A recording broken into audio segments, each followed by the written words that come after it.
ثم شعرت بالإرهاق أو ألم بك عارض صحي لا قدر الله، أن تقبل سعيك راكبا العربة. ويجوز للمرأة الحائض والنفساء أداء السعي دون الطواف، لأن المسعى ليس من المسجد الحرام.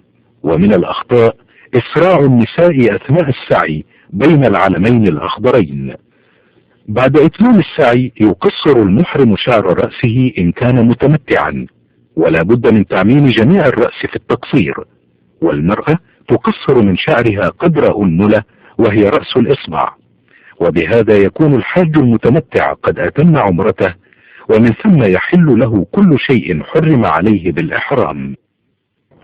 وينبغي للحاج والمعتمر أن يكثر من التلبية في وقتها، وهي في العمرة من الإحرام إلى أن يبتدأ بالطواف، وفي الحج من الإحرام إلى أن يرمي جمرة العقبة صباح العيد، يقول لبيك اللهم لبيك لبيك لا شريك لك لبيك إن الحمد والنعمة لك والملك لا شريك لك. 8 من ذي الحجة يوم التروية.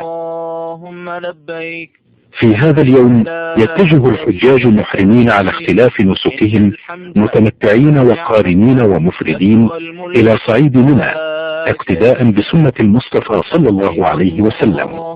ويستحب التوجه إلى منى قبل الزوال أي قبل الظهر، فيصلي بها الحجاج الظهر والعصر والمغرب والعشاء والفجر قصرا للصلاة الرباعية وبدون جمع، ولا فرق في ذلك بين أهل مكة المكرمة وغيرهم.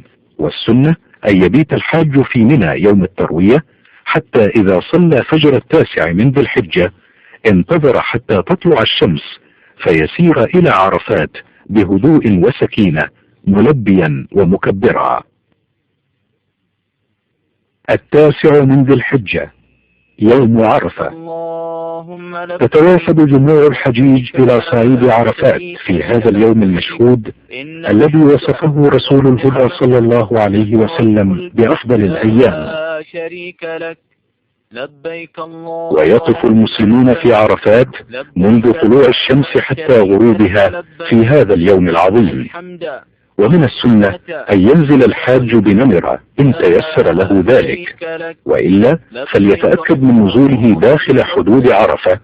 وهناك الكثير من العلامات واللوحات الإرشادية التي تبين ذلك، وعرفة كلها موقف.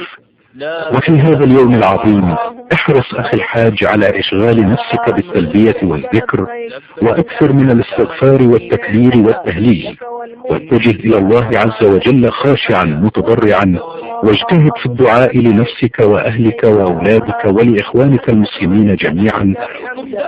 فإذا دخل وقت الظهر خطب الإمام في الناس خطبة تذكير ووعظ وإرشاد، ثم يصلي بالحجاج الظهر والعصر جمعا وقصرا كما فعل رسول الله صلى الله عليه وسلم، ولا يصلي قبلهما ولا بينهما ولا بعدهما شيئا. وتجنب الوقوع في أخطاء تضيع عليك الأجر والثواب في هذا اليوم العظيم والموقف الكريم. ومن هذه الأخطاء التي يرتكبها بعض الحجاج النزول خارج حدود عرفة، وبقاؤهم في أماكن نزولهم حتى تغرب الشمس ثم ينصرفون إلى مزدلفة. الانصراف من عرفة قبل غروب الشمس، وهذا غير جائز لأنه مخالف لفعل النبي صلى الله عليه وسلم. يتزاحم البعض ويتدافعون من أجل الصعود إلى جبل عرفة والوصول إلى قمته والتمسح به والصلاة فيه، وهذا من البدع التي لا أصل لها في الشرع، إضافة لما يترتب على ذلك من أضرار صحية وبدنية. استقبال جبل عرفات في الدعاء، والسنة هي استقبال القبلة.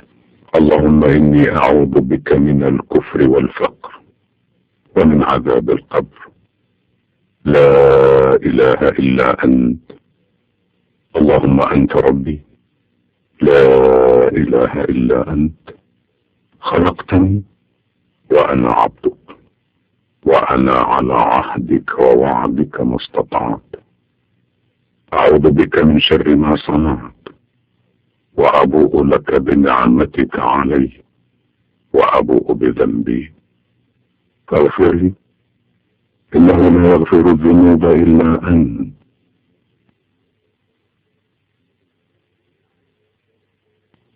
ليس عليكم جناح أن تبتغوا فضلا من ربكم فإذا أفضتم من عرفات فاذكروا الله عند المشعر الحرام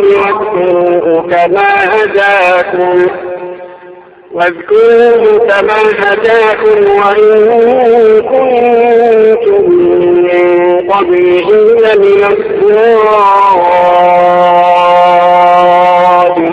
الضالين ثم أفيضوا من حيث أفاض الناس واستغفروا الله إن الله غفور رحيم. المزدلفة. عند غروب شمس التاسع من ذي الحجة تسير قوافل الحجيج على بركة الله صوب المشعر الحرام المزدلفة ليصلوا بها المغرب والعشاء جمعا وقصرا بأذان واحد وإقامتين فور وصولهم، وليبيتوا ليلتهم هناك ملبين ذاكرين شاكرين الله على فضله وإحسانه أن كتب لهم شهود وقفة عرفات. وعند وصول الحجاج إلى مزدلفة يقع البعض في أخطاء ينبغي التنبيه عليها، ومن ذلك انصرافهم لالتقاط الحصى قبل أداء صلاتي المغرب والعشاء جمعا وقصرا والصلاة أولى، واعتقادهم أن حصى الجمار لا بد أن يلتقط من مزدلفة خطأ لا ينبغي الوقوع فيه. والسنة كما ذكرنا أن يبيت الحجاج ليلتهم تلك بمزدلفة حتى يصلوا بها الفجر، ورخص للنساء والضعفاء والأطفال الانصراف إلى منى آخر الليل.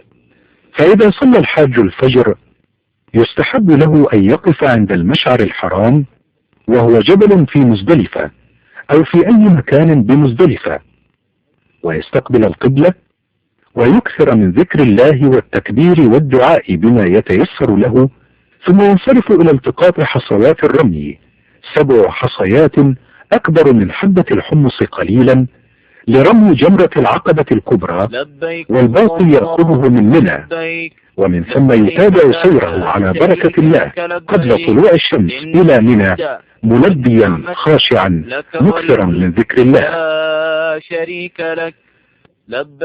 وعندما يوصل الحاج إلى منى يبادر بالذهاب إلى جمرة العقبة الكبرى وهي القريبة من مكة، فإذا وصل إلى جمرة العقبة يتوقف عن التلبية ثم يرمي جمرة العقبة ب7 حصيات متعاقبات ويكبر مع كل حصاة، ثم يذبح الهدي إن كان عليه هدي ويأكل منه ويطعم الفقراء، ثم يحلق أو يقصر شعر رأسه والحلق أفضل، والمرأة تقصر من شعرها قدر أنملة، وهذا الترتيب أفضل، وإن قدم بعضها على بعض فلا حرج في ذلك.